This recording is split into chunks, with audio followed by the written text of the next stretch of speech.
네, 오늘은요, 조금 전에 제가 미리 예고해드린 대로 김성태 바른정당 선대위 조직본부장이 스튜디오에 나와 있습니다. 네, 바른정당 유승민 후보와 관련해서 자세히 이야기를 나눠보도록 하겠습니다. 어서 오십시오. 안녕하십니까? 예, 안녕하세요. 네, 오늘 저희가 궁금한 점 많이 여쭤보겠습니다. 예. 상세하게 좀 설명을 해주시기 바랍니다. 자, 일단 어제 치러진 재보궐선거 이야기를 안 할 수가 없는데 어제 재보궐선거에서 자유한국당이 완승을 거두지 않았습니까? 심정수 차장이 어제 내용 정리를 잠깐 해주시죠. 지금 표에 나오듯이 네. 전국 29곳에서 재보선이 치러졌습니다. 국회의원 네. 선거가 한 곳에 있었고요. 네. 나머지 28곳 결과를 지금 보시는 바와 같이 거의 3분의 1에 해당하는 11명 당선을 자유한국당이 가져갔고요. 나머지 지금 김성태 의원님 앉아 계시지만은 바른정당은 2석에 그쳤습니다. 네. 그리고 더불어민주당이 경남 지역에서 선전을 하면서 7석, 그 다음에 국민의당이 4명, 그 다음에 무소속으로 5명, 이런 결과를 어제 나왔습니다. 네. 자, 본부장님, 일단 어제 재보궐선거 결과 바른정당이 지금 2명밖에 당선이 되지 않았습니다. 좀 부진한 성적에 조금 당내 분위기가 안 좋을 것 같아요. 기분 좋은 현상은 있을 수가 없죠. 그렇겠죠. 아무래도. 지난 2000년 이후에 한 28차례 보궐선거가 있었는데 네.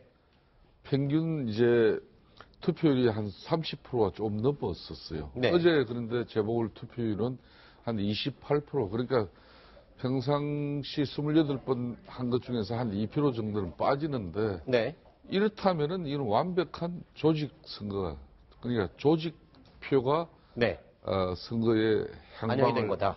가름했죠. 네. 그렇기 때문에 기존 올해 보수 정당의 뿌리를 가지고 있는 자유한국당과 민주당이 절대적으로 유리할 수밖에 없었죠. 네. 그래도 그렇지만은 창당한 지 3달도 채 안 되는 바른정당에게 우리 국민들이 아주 따끔한 질책과 따뜻한 격려도 동시에 주신 그런 선거입니다. 저희로서는 네. 참 안타깝고 좀 한편으로는 좀 참담한 심정도 가지고 있습니다. 네. 자, 참담한 심정이었다고 솔직하게 말씀을 해주셨는데요. 사실은 유권자들의 어떤 심판을 달갑게 받겠다 그런 입장으로 지금 이해를 하겠습니다. 그런데 바른정당 선대위 회의 분위기가 지금 얘기 들은 것처럼 그닥 좋지는 않았습니다. 저희가 영상으로 준비를 해봤습니다. 함께 보시겠습니다.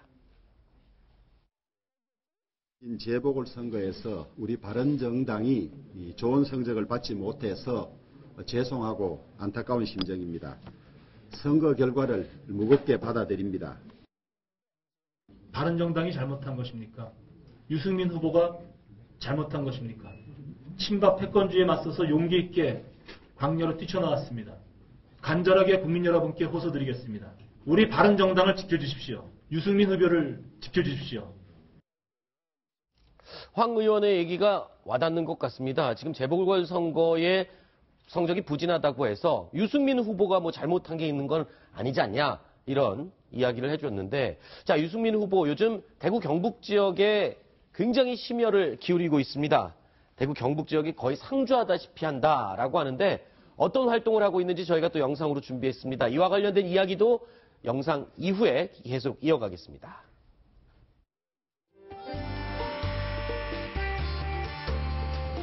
저 유승민이 이 땅의 보수를 바로 세우는데 앞장서겠습니다. 문재인과 싸워서 반드시 이기겠습니다.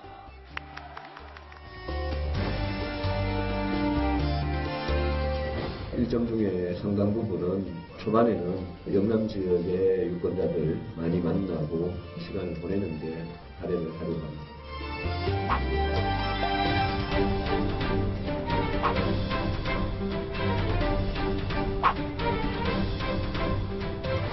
저 유승민은 대구의 아들입니다. 화끈하게 밀어주십시오.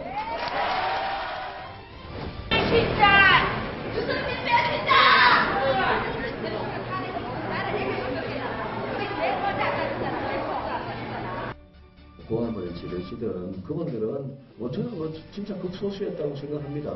박상호든 태극기든 그분들 빼고 나머지 만난 시민들, 상인들이 제가 만난 진정한 시민들 아니겠습니까?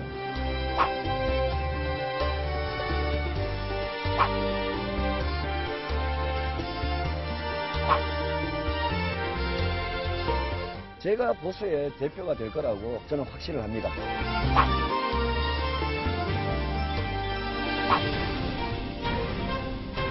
제가 현장에서 시도민들을 만나서 느끼는 거하고 여론조사는 저는 전혀 다릅니다. 투표 결과하고는 굉장히 다를 거다라고 생각을 합니다. 네. 김성태 의원님 아까 그 영상에서 배신자 소리 대구 시민이 외친 거 장면을 보면서 씁쓸하게 한번 웃음을 지으셨는데 어떤 의미의 웃음이셨습니까? 우리 유승민 후보에 대한 동정의 웃음이었죠. 네. 안타깝다는 알겠습니다. 말씀이십니다. 자, 손소 변호사가 뭐 질문할 거 있다고 아까 말씀하셨는데 조금 전 영상도 나왔습니다만 이제 유승민 후보가 후보로 선출된 후에 TK 지역에 사실상 뭐 굉장한 힘을 들이고 있습니다. 지금 달력 나오는데요. 3월 28일에 대선 후보로 선출됐고 첫 주말이 4월 2일이었는데 대구를 시작해서 지금 화면에 나오는 것처럼 굉장히 많이 TK 지역을 찾고 TK 지역에 가장 공을 많이 들이고 있습니다. 심지어 어제도 역시 경북 지역에 있었는데요. 이게 어떤 전략인지 또 지금 현재 성과가 있다고 보시는지 만약 성과가 미진하다면 혹시 전략의 수정이 필요한 상황은 아닌지 알고 싶습니다. 지금 유승민 후보 같은 경우에는 대한민국 정치의 보수의 본류가 TK입니다. 네.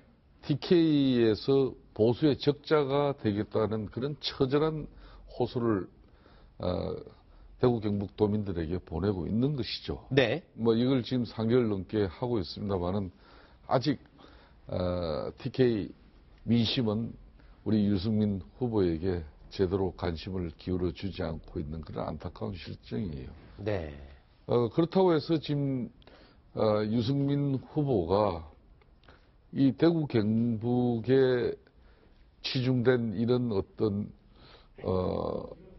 보수에 대한 적극적인 애정 공세를 뭐 지금 당장 또 걷어치우고 네. 수도권 중심의 어떤 사회적 약자들이라든지 비정규직 또 이 노동 문제, 약자들의 또 생활 환경 보호 문제 이런 걸 가지고 본인이 특히 잘할 수 있는 경제 문제를 가지고 네. 중앙 정치에 집중할 수도 있겠지만은 네. 유승민 후보는 가장 자신이 지향하는 보수의 적자가 되겠다는 그런 어떤 강력한 의지가 있어요. 그렇기 네. 때문에 저렇게까지 대구 경북에 공을 들이는데 이제 대구 경북 주민 여러분들께서도 우리 유승민 후보 좀 이제 마음을 주실 때 됐습니다. 제가 네. 볼 때. 네. 너무 안타까워요. 네. 지금 김 의원님께서 지금 보수의 적자 얘기를 하셨는데 사실 네. 이제 바른정당이라는 그 어떤 당의 정체성을 봤을 때는 우리 지금 김 의원님도 나와 계시지만 한국노총 출신이시고요. 네. 그러니까 합리적인 진보, 개혁적 보수를 상징하는 어떤 인물들이 상당히 많이 모여 계셔요. 그리고 그렇습니다. 유승민 후보도 마찬가지로 재작년에 원내대표 그 국회 교수단체 대표 연설에서 얼마나 그 사람들을 감동시키는 그 연설을 했습니까? 그런 차원에서 정말 지금 말씀하시지만 우리 대구 경북의 민심이 이 보수의 적자로서의 유승민 후보를 아직까지는 인정하지 않고 있는 부분에 대해서 좀 안타까워하시는 부분에 저도 이제 좀 동감을 하는데 그런데 혹시 지금 이렇게 대구 경북 지역에 많이 이렇게 치중을 하시는 이유가 혹시라도 내년도 6월에 있는 지방선거를 혹시 염두에 두고 계시는 건 아닌지. 지금 뭐 당장 발등에 불도 지금 끄지를 못하고 있는데 내년 6월 지방자치 선거까지 겨냥한 그런 포석을 두고 대구 경북에 공을 들이고 있는 그런 건 아니죠. 네. 거듭 이야기 드리지만은 우리 바른정당이 깨끗하고 따뜻한 이런 보수를 지향하면서 새로운 그 보수의 가치를 위해서는 지금까지 대한민국의 산업화 근대화의 이런 큰 발전적 변화를 뒷받침해준 그런 이 보수에 대한 인식의 전환을 위해서 정말 지금까지의 어떤 그런 정치인의 공을 들이는 것보다는 정말 최선을 다하겠다는 그런 생각이 배어 있는 것 같아요. 네. 제가 조금 아픈 얘기를 조금 현실적인 얘기를 드려야 될 것 같은데 네. 그 본부장님 이렇게 돈 없이 선거 치러본 적이 있으신가 싶습니다. 지금까지 계속 새누리당에 계시면서. 근데 바른정당이 어쨌든 창당한 지 얼마 안 되고 그래서 재정적으로 되게 어렵다고 들었습니다. 그리고 대선을 이제 치를 때 선거 보조금이 나오는데 지금 화면에 나가는 것처럼 의석수에 따라서 배분을 하다 보면은 63억 정도가 나오고 나라에서 주는 게 그 정도고 후원금까지 합쳐서 한 90억밖에 안 됩니다. 사실은 네. 지난번에 박근혜 전 대통령 나올 때 거의 500억 가까이 썼잖아요. 네. 90억 가지고 선거 다 치를 수 있겠습니까? 유승민 후보 집이라도 팔아야 되는 거 아닙니까? 글쎄, 유승민 후보 뭐 재산 공직자 신고된 내용 보니까 한 40억 정도 되는 것 같은데. 네. 그거라도 보태야 되는 거 아니에요? 이거 다 보태도 지금 턱없이 부족하죠. 네. 보통, 이 기존 정당의 후보를 가지고 제대로 된 대선을 치려면은 한 500억은 좋게 넘게 듭니다. 그렇기 때문에 중앙선거관리위원회에서도 정당의 대선 지원 이렇게 보증금을 509억까지 아마 이번에 되죠. 네. 그런데 저희들은 지금 현재 돈 쓰는 선거 운동은 사실상 현실적으로 불가능합니다. 그렇기 네. 때문에 어떻게 하면 돈을 쓰지 않고 우리 유권자 국민들에게 좋은 지지를 이끌어낼 수 있는 그런 선거 운동을 하느냐. 뭐 솔직히 지금 아직까지 후보 등록도 안 됐지만은 네. 현실적으로 참 많은 어려움을 겪고 있습니다. 방금 말씀하신 그러면 돈을 쓰지 않고 선거 운동을 할 수 있는 방법, 대표적으로 어떤 것들을 지금 고려하고 계시는지 몇 가지 좀 소개를 해 주시죠. 그러니까 언론과 SNS 잘 활용하고 네. 후보가 직접 발로 뛰어서 네. 몸으로 때우는 그런 선거 운동 하겠다는 건데 네. 이게 글쎄 좀 상당한 어느 후보들 그렇게 안 하고 싶은 후보가 있겠습니까? 그렇지만은 지상파를 통해서 종편을 통해서 후보 뭐 이런 연설 이런 걸 또 광고를 해야 되고 네. 많은 비용이 그리고 유세차도 저희들 같은 경우는 각 선거구별로 이렇게 한 대씩 기존 정당 같은 경우는 그걸 가지고 지역의 골목골목을 누비면서 우리 대통령 후보 유승민 후보를 네. 알려야 되는데 지금 현재 그러기에는 한계가 있는 실정이에요. 자, 이쯤 되면은 연대 이야기를 안 할 수가 없습니다.